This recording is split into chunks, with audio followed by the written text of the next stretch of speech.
All right, our next guest speakers are Battalion Chief Danny Miller, Battalion Chief Keith Knudsen, from the Naval Station Newport Fire Department. Good afternoon. As you guys have learned, Chief Knudsen took over Naval Station Newport approximately 7 years ago as the district chief. Anyone that's ever worked in a firehouse will tell you that there's always going to be anxiety, apprehension, and uncertainty when a new chief comes in. Not knowing Chief Clapsaddle, I was definitely one of those guys. However, it didn't take long for Chief Clapsaddle to win over the hearts and the minds of the guys on the floor. His leadership style, firmly grounded in compassion and a deep love for the job, was infectious and has been an inspiration and motivating to all. It was amazing to see how he was able to build and mend relationships that seemed impossible. Despite all the challenges we faced, Chief Clapsaddle has always been able to find the positive in every situation. He's taught us to look to each other, no matter how challenging the situation, we're always stronger together, and that building relationships is the key to success. Taking a quick look around the room, it's very apparent that Chief Clapsaddle has been successful in doing that. He is the example of how it's done, which is why the build-up to Chief's retirement has felt more like losing a good friend. His leadership, support, and friendship is irreplaceable, and he'll be greatly missed. I can't imagine that walking away from all the heart, soul, and compassion that he's invested will be easy, but there's no one more deserving of time spent with his family and, of course, a little more time on the water. Chief, while you will no longer be present in the firehouse, I have no doubt that your leadership and influence will carry on for years to come. We appreciate your sacrifices and the sacrifices your families have made in order to be the role model and example and leader we needed. On behalf of all the members of Naval Station Newport Fire Department, we wish you the very best in retirement. We do have a small token of appreciation for you if you would come up to the podium.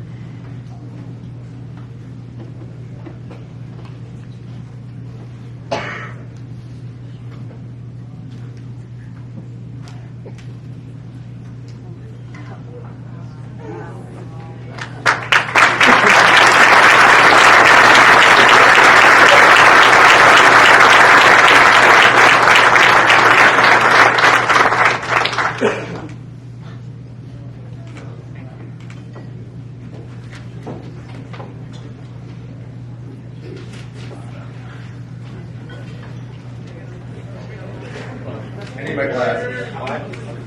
Like I asked, please no heckling, okay?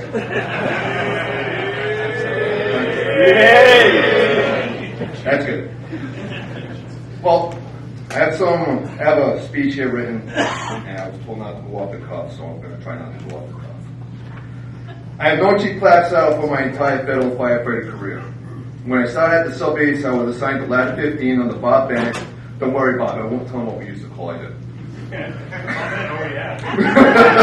Well, it's in her name, so. And Chief Clapsaddle, who was then a driver for Captain Borsick, were the exact opposite of me on the ladder.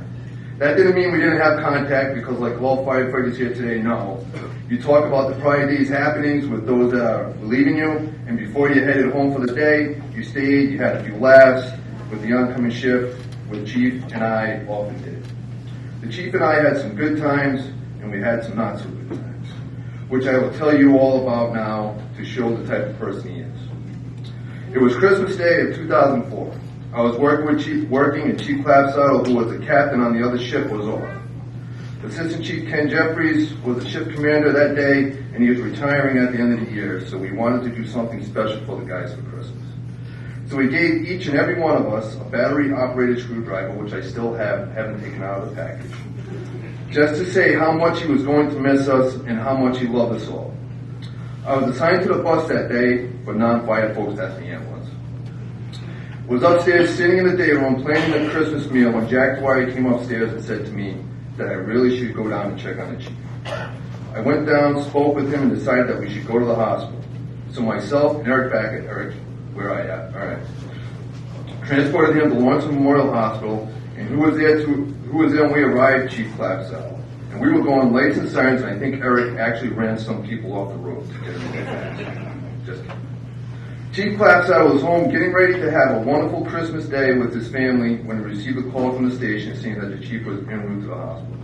without even batting an eye, he told his family that he had to go, didn't know when he would be back, but this was one of his chiefs and he had to be there for him. Eric and myself spent as much time as we could in the ER, but finally we had to go back.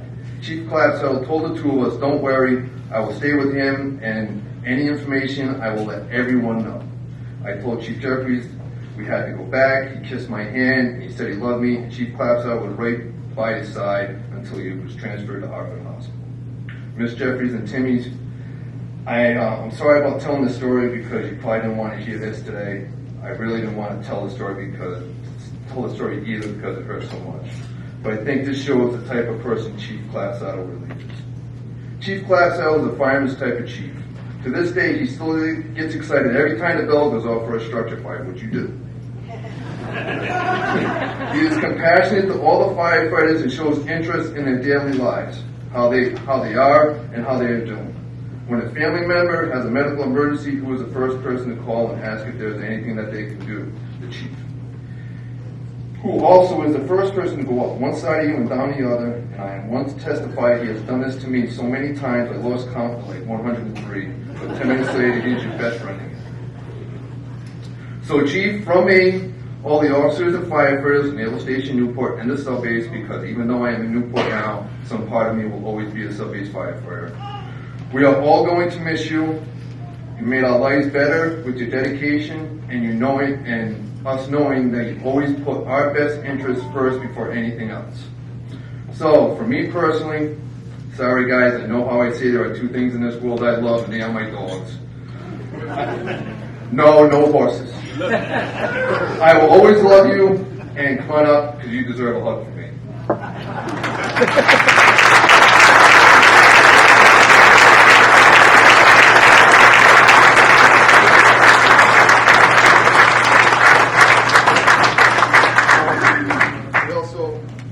We flew the flag.